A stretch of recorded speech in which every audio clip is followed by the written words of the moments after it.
guys, welcome to my channel. I am Sarita Gupta, second year MBBS student at Government Medical College Kolhapur.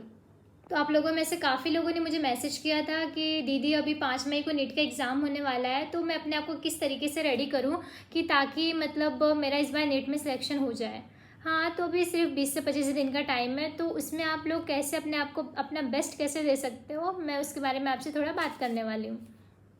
तो मेरा आपको एक suggestion रहेगा कि आपको है ना प्रीवियस ईयर क्वेश्चन जितना हो सके उतना सॉल्व करना चाहिए, क्योंकि प्रीवियस ईयर क्वेश्चन का बहुत ज़्यादा इंपॉर्टेंस है। जब तुम पेपर सॉल्व करोगे ना तो तुमको पता चलेगा कि हाँ ये चीज़ें रिपीट हो रही हैं। देखो, मैं ऐसा नहीं बोल रही हूँ कि question as it is repeat होता है, नहीं, question as it is repeat नहीं होता। समटाइम्स इट रिपीट्स, एक आध दो क्वेश्चन रिपीट हो जाते हैं, लेकिन उतना क्वेश्चन रिपीट नहीं होता, कंसेप्ट रिपीट होते हैं। तो देखो, कंसेप्ट जो भी आ रहा है ना, जब तुम प्रीवियस ईयर सॉल्व कर रहे हो तो कंसेप्ट को तुम ट्राई करो समझने के लिए, समझा ऐसा। हाँ, नेक्स्ट थिंग आता है कि दीदी कितने साल का हम प्रीवियस ईयर क्वेश्चन सॉल्व करें। तो देखो, तुम्हें ना 2013 से अपना नीट का एग्ज़ाम आया था, तुमको ही पता होगा नीट का पैटर्न आया था। तो फिर तुम्हें ना 2013 से लेके अब तक 2023 तक जितने भी एग्ज़ाम हुए हैं नीट के, उसमें से तुम सारा प्रीवियस ईयर क्वेश्चन सॉल्व करना स्टार्ट करो। पहले तुम क्या करो, तुम ना पहले चैप्टर वाइज करो, ठीक है। जैसे अपने पास अभी ऐसा रोज़ का टारगेट बनाओ कि रोज़ का मतलब एग्जाम्पल समझो कि 5 चैप्टर तुम लोगों ने बायोलॉजी का किया, तो 5 चैप्टर जो तुमने बायोलॉजी बुक से रिवाइज किया ना, उसको फटाफट करके उसका प्रीवियस ईयर ख़त्म कर दो, वैसा। फिर उसके बाद में फिर समझो कि 3 चैप्टर तुमने फिजिक्स का किया, तो 3 चैप्टर फिजिक्स का करके पूरा प्रीवियस ईयर ख़त्म करो, वैसे केमिस्ट्री का भी करो, समझा। तो जब तुम प्रीवियस ईयर करोगे तो तुमको समझेगा कि हाँ मतलब ये चीज़ें मैं इस चीज़ों पे मुझे, ये टॉपिक्स पे मुझे ज़्यादा फोकस करने की ज़रूरत है। देखो, प्रीवियस ईयर क्वेश्चन सॉल्व करने का एक फ़ायदा और भी है कि तुम्हारा कॉन्फिडेंस है ना बिल्डअप होता है। मैं अपना एक एक्सपीरियंस शेयर करूँगी कि मैं जब 11th स्टैंडर्ड में थी तो टीचर्स फिजिक्स के क्वेश्चन सॉल्व करा रहे थे, तो मुझे ऐसा फिजिक्स से ना बहुत ज़्यादा डिफ़िकल्ट लग रहा था। बायोलॉजी और केमिस्ट्री तो मेरा बहुत अच्छा था, नो डाउट, लेकिन मेरा जो फिजिक्स था उसमें मेरे को थोड़ा सा डिफ़िकल्ट लग रहा था। ऐसा लग रहा था कि पता नहीं एग्ज़ाम में किस टाइप के क्वेश्चंस आएंगे, मैं कर भी पाऊँगी कि नहीं, 45 क्वेश्चंस में से मुझे 5 और 10 क्वेश्चंस भी आएंगे कि नहीं, मतलब इतना मेरा कॉन्फिडेंस लेवल लो था। क्योंकि कैसा होता है कि हमारे जो क्लासेस वगैरह में होता है, मोस्ट ऑफ द लोगों की क्लासेस में ऐसे ही होता है कि जो टीचर्स हैं ना थोड़ा हाई लेवल का क्वेश्चंस कराते हैं, और नीट के एग्ज़ाम में इतना हाई लेवल का क्वेश्चन नहीं आता है। नीट के एग्ज़ाम में एकदम बहुत सिंपल क्वेश्चन आता है, फॉर्मूला बेस्ड क्वेश्चन बहुत ज़्यादा आते हैं, ठीक है। तो बहुत सिंपल क्वेश्चन आता है। तो क्या हुआ था उस टाइम पे ना, नीट 2020 का पेपर हुआ था, जिस टाइम पे लॉकडाउन था, ठीक है।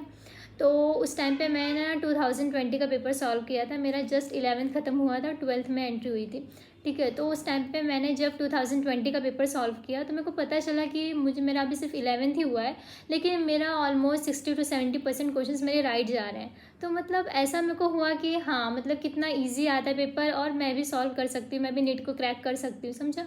तो ये एक फ़ायदा है मतलब प्रीवियस ईयर क्वेश्चन सॉल्व करने का। मैं आपको एक और सजेशन देना चाहूँगी कि बायोलॉजी जितनी बार हो सके उतनी बार रिवाइज़ करो, ठीक है। अगर तुम प्रीवियस ईयर क्वेश्चन में अगर कोई सॉल्व कर रहे हो और कोई अगर आ रहा है, जैसे एग्जांपल अगर तुम देखोगे ना तो स्पर्मेटोजेनेसिस जो एक टॉपिक है रिप्रोडक्शन का, तो उसमें का है ना क्वेश्चंस काफ़ी बार मतलब आते हैं एग्ज़ाम में, तो तुमको पता चल गया कि हाँ उसमें से क्वेश्चंस आते हैं। तो तुम्हारा काम क्या है कि तुम्हारी ड्यूटी ये है कि जो स्पर्मेटोजेनेसिस है ना, तो स्पर्मेटोजेनेसिस जो क्वेश्चन आया एग्जाम में बस वो मत करो, मतलब पूरा स्पर्मेटोजेनेसिस एक बार पूरा अच्छे से रिवाइज करो, तो प्रीवियस ईयर क्वेश्चन से तुमको टॉपिक पता चलेंगे, तो तुम पूरा टॉपिक रिवाइज करो, ठीक है।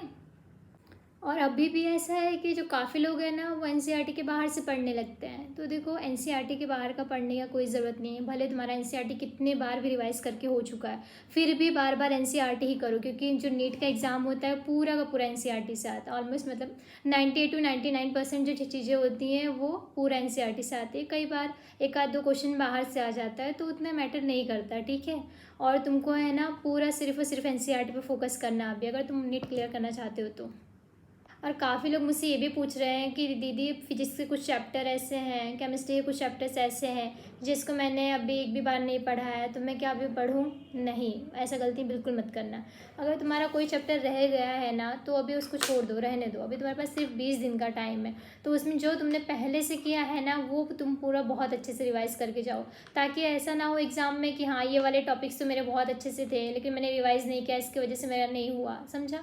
ऐसा मतलब बिल्कुल इस सिचुएशन नहीं आनी चाहिए। तो जो तुमने अब तक किया है ना बस वही बार बार रिवाइज करो, ठीक है। नया चीज़ कुछ पढ़ने की ज़रूरत नहीं है। अगर आपको मेरा वीडियो अच्छा लगा हो तो please like share and subscribe to my channel. मिलते हैं नेक्स्ट वीडियो में।